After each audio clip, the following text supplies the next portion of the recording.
Muitas coisas acontecendo no fronte ucraniano, né, gente? De tal sorte que o canal volta para falar de um outro ataque combinado das Forças Armadas da Rússia, na verdade mais de um, que danificaram instalações importantes do complexo ucraniano. A gente destruiu armas, sistemas S-300, havia um esconderijo em Odessa para sistemas F-300, foi atingido, ficou nada, absolutamente nada, inclusive um campo de trigo que estava na região pegou fogo, né?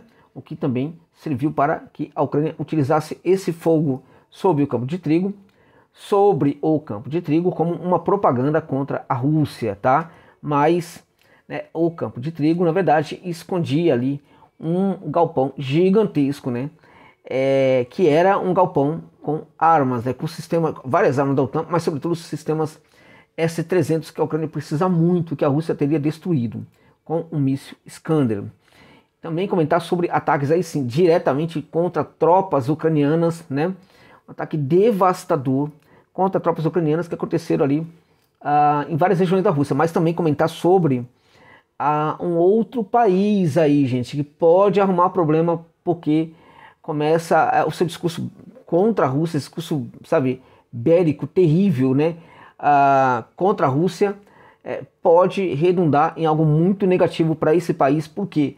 Porque este país agora entrou aí, perdão pelo termo, na parada, né, para assim, servir ali de centro de treinamento, né, e também recepção, sabe do que? Dos caças F-16. É isso mesmo. E detalhe importante, este país não pertence à OTAN. É isso mesmo. Ou seja, olha a loucura, né, que acontece aqui nos líderes europeus, né? Neste caso, né, um país da Europa, né, que não pertence à OTAN, resolveu entrar na briga, gente. É isso mesmo, na briga entre a Rússia e a Ucrânia. E pode sobrar certamente para esse país aí, tá? Situação muito séria, tá? Então vamos comentar. Antes disso, agradecer a sua presença aqui no canal, agradecer a todos vocês pela gentileza do apoio ao meu trabalho, mandar um abraço terno para os meus irmãos e irmãs que estão aí na Mãe África, que é a mãe de todos nós, né? Você que está em Moçambique, o meu abraço terno, Angola também, Cabo Verde, Guiné-Bissau, né? A São Tomé e Príncipe. Tenha um ótimo final de semana, né? Receba abraço terno deste irmão que está aqui no Brasil. Mas também abraço para meus irmãos brasileiros, né? Que está em todo o Brasil, de norte a sul, aqui no estado de São Paulo também, aqui na minha cidade de São Paulo também, né? América Latina também, a Europa, meus amigos na França, também na Oceania, enfim, na Ásia, assim por diante. E, enfim, vamos lá, ó. Muito obrigado pela generosidade do apoio ao trabalho aqui. Estamos aí com já com mais de 30 mil inscritos no canal, né?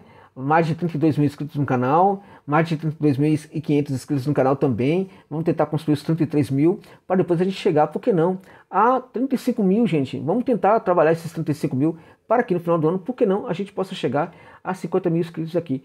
Isso, se acontecer, vai ser muito mais por vocês do que por mim. Muito obrigado por essa generosidade, tá bom? Olha só, a Ucrânia apresentou ali uma grande acusação sobre a Rússia em virtude do míssil Iskander que caiu sobre um campo de trigo, tá? Você vai ter na imagem desse vídeo o campo de trigo, você vai ver a devastação ali do campo, tá? E a Ucrânia ficou aí lamentando, falando que a Rússia começa a atacar agora os alimentos, né, destruindo os cereais ucranianos, né, que isso é um absurdo e tal. Ou seja, aquele discurso, né, por um lado furioso, por outro lado um discurso que tenta atrair a simpatia de muitos ao redor do mundo, né? Afinal de contas, né, foi o alimento, né, que foi ali destruído, né? Mas o fato é que esse discurso aí fervoroso da Ucrânia esconde uma frustração, né, bastante significativa em virtude de que a Rússia conseguiu atingir um grande objetivo que estava ali, na verdade, escondido. A gente pode falar que sim, escondido no campo de trigo, embora a plantação não possa necessariamente esconder um grande galpão, né, com armas, né, mas o galpão, se ele está presente ali num campo de trigo, todo mundo conclui que aquele galpão é para se guardar ferramentas, guardar os alimentos que são colhidos, enfim, e outras coisas mais, né? No entanto, esse galpão era para, né, o sistema de defesa S-300 da Ucrânia. Este alvo, né, foi importante demais. As forças russas descobriram aí que havia ali naquele local esse alvo muito importante. A Ucrânia precisa muito desse sistema de defesa S-300, né, e o míssil do complexo operacional tático das Forças Armadas da Ucrânia atingiu em cheio, destruindo tudo, absolutamente tudo. Como eu disse, você vai encontrar a imagem na capinha do vídeo, tá? Houve também o próprio drone russo que mostrou ali o momento do ataque. O ataque vai diretamente sobre um grande galpão, né? Aí, evidentemente, que todo mundo tá chorando, tá reclamando, tá falando, porque pode e deve chorar como querem, né? O problema, na verdade, é que havia um objetivo militar ali e ele foi destruído bravamente pela Rússia, tá? Antes de eu falar das tropas, gente, inimigas aí da Rússia, né, que foram destruídas, eliminadas do fronte em ataques poderosos e combinados, né, que aconteceram hoje lá na Ucrânia, hoje, absolutamente hoje, no final da tarde, começo da noite, relatar também para vocês que de repente, gente, olha, tá complicado, tá? Vou comentar antes da questão do país da UE que está se envolvendo aí contra a Rússia neste momento, na guerra contra a Rússia, falar que a reputação dos políticos dos Estados Unidos foi quase abaixo de zero. Impressionante como foi terrível aquele debate entre Trump e o Biden, né? Um debate que o mundo ficou perplexo, né? Pensando, meu Deus, a grande nação do mundo, o país mais poderoso do mundo tem esses dois candidatos. Esses são os dois líderes hoje da política norte-americana, inacreditável, né? Por um lado você tinha um senhor completamente gaga e um outro histérico, sem nenhuma lógica também nos seus pronunciamentos, nas suas falas, né? Foi assim, foi vergonhoso, gente, foi vergonha alheia, assim, em última instância foi uma vergonha alheia, assim, de primeira geração, né? Pense uma definição de vergonha alheia, né?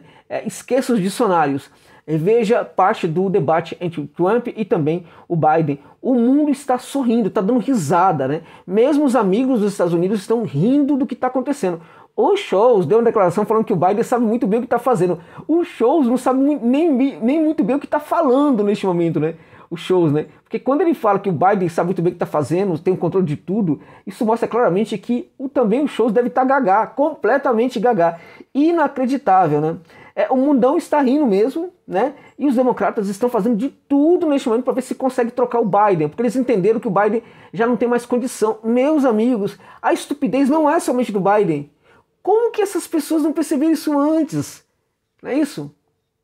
Só que você olha para o pleito americano e você tem um candidato que está condenado, né? Que faz bravata o tempo inteiro contra um outro candidato que não sabe nem mais aonde pisa, né? Provavelmente deve estar sendo tratado já com fraldas geriátricas, né? Porque não deve ter controle, inclusive, de ações ali importantes dos seus, né? Enfim, que é o tal do Biden, né? E eu quero que o Biden se exploda, gente. Jorge, você está sendo antipático em relação ao Biden. Eu quero que ele se exploda. O que eu gostaria do Biden é que ele ficasse vivo até 200 anos, sofrendo com a sua velhice. A velhice, que pode ser algo muito importante para as pessoas, pode também ser terrível para as pessoas, né? Então, sobretudo aquelas pessoas que ultrapassam 100 anos. Evidentemente que é sempre muito interessante a gente encontrar pessoas que têm mais de 100 anos, né? São tão poucas, né? É tanta história ali naquele corpinho bonitinho que fica apequenado, né? Fica até poético, porque ele vai se apequenando com o tempo, né? Fisicamente, né? Mas ali você tem toda uma... Gente, mais de 100 anos de história é inacreditável. Mas, evidentemente, que também há um sofrimento muito grande para essas pessoas, né? Que dirá uma pessoa chegar a 150 anos, já pensou? O Biden, 150 anos, 200 anos? Ele merece, né? Enfim, né? Gente, os Estados Unidos, né? Esse é apenas mais um traço da decadência do Império Americano, infelizmente, né? Para muitos, né? Enfim. Olha só. Um país da OTAN, né? E não é só sobre esse país da OTAN que eu quero falar, mas um país da OTAN, neste momento, estaria recebendo as peças dos caças F-16, montando esses caças F-16 da Romênia, que está aprontando, né? A Romênia está aprontando. A Rússia atacou recentemente vários aeródromos ucranianos, né? E a Romênia parece que quer se envolver nessa confusão aí, né?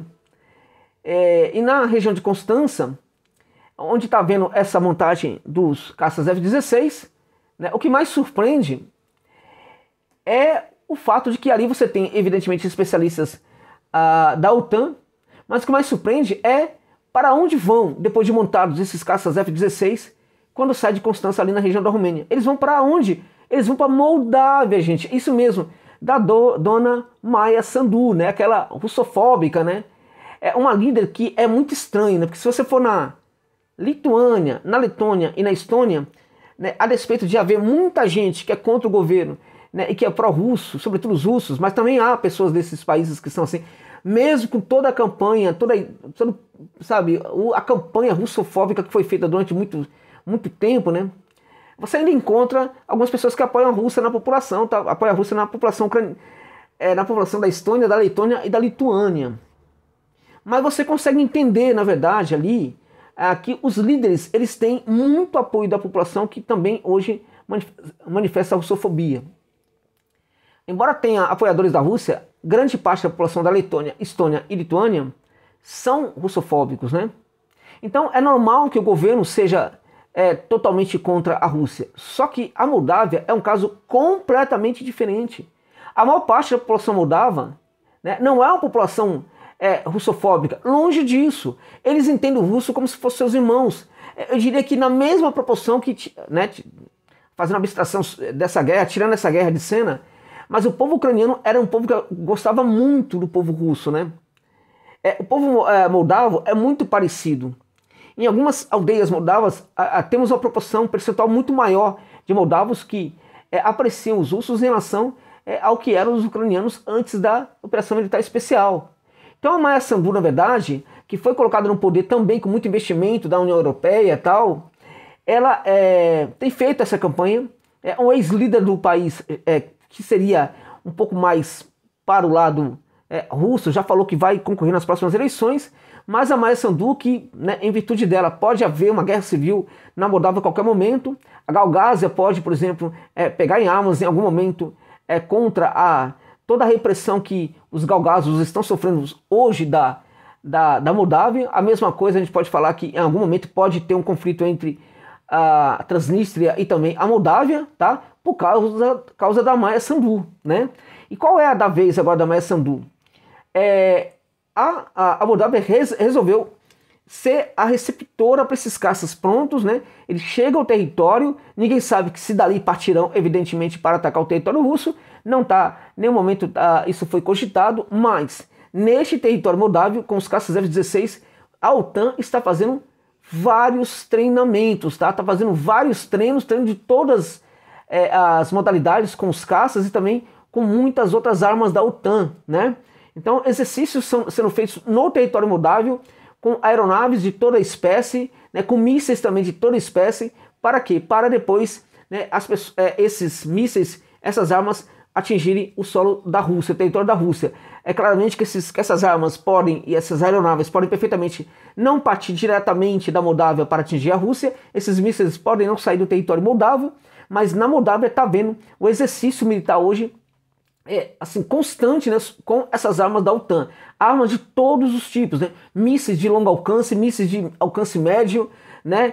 Drones, aeronaves de alguns tipos, ali, sobretudo caça F-16, tá? Então, o que está acontecendo? Está acontecendo que a Moldávia está, né, indo para uma tensão muito forte com a Rússia, sendo que a Moldávia, vamos lembrar, não faz parte da OTAN.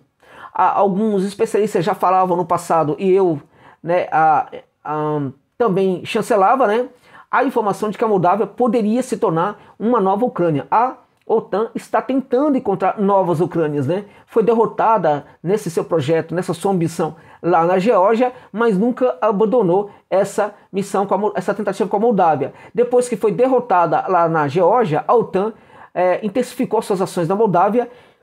E a Maia Sandu aceitou que a Moldávia se transformasse aí num possível proxy aí da OTAN contra a Rússia. O problema é que a OTAN talvez não tenha condição de socorrer dois países neste momento, né? Dois países que não fazem parte da entidade, né? Então é muito perigoso esse jogo que a Moldávia está fazendo, muito mesmo. E olha, pode custar muito caro para este país que já foi muito aliado da Rússia, tá bom, gente? Bem, olha, hoje houve ataques poderosos das Forças Armadas da Rússia contra alvos da Ucrânia em Kharkov, Vinnytsia e também Mykolaiv. Houve também, né, aquele ataque ao campo de Odessa, do qual já falei, né, mas houve também esses ataques aí em outras cidades aí de outros oblastes, tá?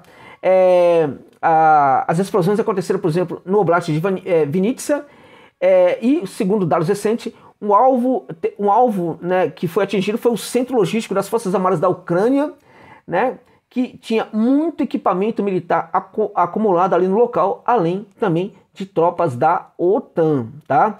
Durante o começo da noite, né, lá na Ucrânia, houve também ataques a instalações na região de Mykolaiv, né? Danos foram causados por incêndios, né? Tomaram conta ali praticamente dos alvos atingidos, né? E neste local havia a implantação ali, por exemplo, de muitos, né? Lá em Mykolaiv, muitos drones navais, né? Era um local, né, que assim acumulava drones navais para serem utilizados contra a frota do Mar Negro lá em Sevastopol, né? Além do que, lá em Mykolaiv foi atingido também pelos mísseis russos, né, instalações de treinamento de pessoal aí da Ucrânia, tá? Essa instalação de treinamento, havia gente treinando ali, finalizando, na verdade, o seu treinamento, segundo fala, né, por volta das 4h50, 5 horas da tarde, né, esse ataque, e muitos soldados foram eliminados, no caso, eliminados de forma definitiva, tá? Ali neste local, havia também, sabe o que? Muitas tropas da OTAN, gente, da OTAN, é isso mesmo. As tropas da OTAN que estavam ali eram tropas, sobretudo, da Grã-Bretanha, do Reino Unido. Militares britânicos estavam no local ali, naquela região de Mykolaiv, treinando o pessoal. Os treinadores, aqueles que estavam treinando esse pessoal, eram assim, tropas da OTAN, instrutores da OTAN. Eles não estão mais aí para contar a história. Também estavam ali não somente para treinar, mas para ensinar sabotagem aos soldados ucranianos. Então, esses soldados britânicos já foram dessa para uma pior, tá? Então, tem muita gente da OTAN, na verdade, envolvida aí na guerra da Ucrânia.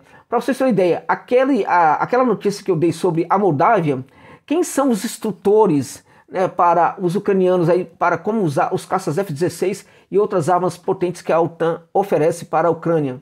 Os instrutores, 150 instrutores, gente, né, entre holandeses e dinamarqueses, né? Então a Holanda tá forçando também a barra, né? Tá pedindo também, né?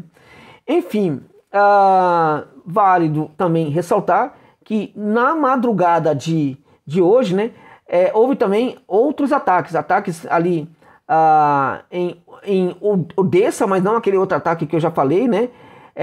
Assim, com muita gente também ali da OTAN que foi eliminado nesse ataque que aconteceu ali em Ilishevsk, que fica ali na Ucrânia. Antigamente essa cidade era chamada de Chernomorsk, né? Só que a Ucrânia vem mudando os nomes que faziam parte da Ucrânia soviética, né? Então houve também a perda de pessoal das Forças Armadas da Ucrânia nesse setor, neste local. Dizem que também muitos mercenários, e falam também em gente da OTAN. Os ataques foram realizados também em outros locais da Ucrânia. Foi realizado em posições das Forças Armadas da Ucrânia lá na região de Kharkov, né? Bombas de alto poder explosivo, né, de vários calibres, né, com módulos universais de planejamento, ou seja, e correção foram utilizadas, ou seja, bombas FAB, né? Como resultado de um desses ataques, unidades da formação ultranacionalista destacada ali para aquela área de Lipsk, né? Não estou falando de unidade não, estou falando de unidades, né? Unidades de uma formação ultranacionalista, não se sabe agora se era o Azov, alguns falam que talvez fosse o Azov, mas uma unidade, mais de uma unidade na verdade, né?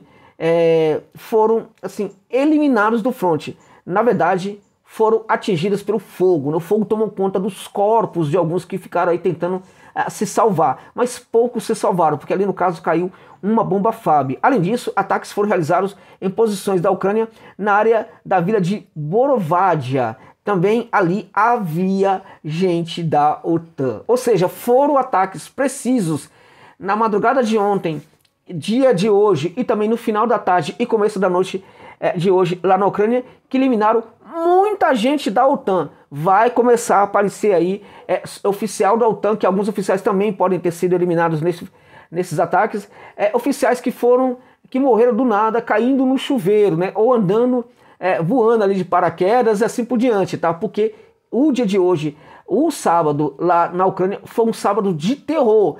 De terror para os mercenários ucranianos, para os soldados ucranianos e também para tropas da OTAN. Muitos deles já não estão mais presentes entre nós. Nesse sentido, é algo positivo, né? Porque quando o mercenário e tropas da OTAN não estão mais entre nós, o mundo fica um pouco mais respirável. Tá bom, meus amigos? Muito obrigado pela gentileza de ficarem comigo neste vídeo até o final.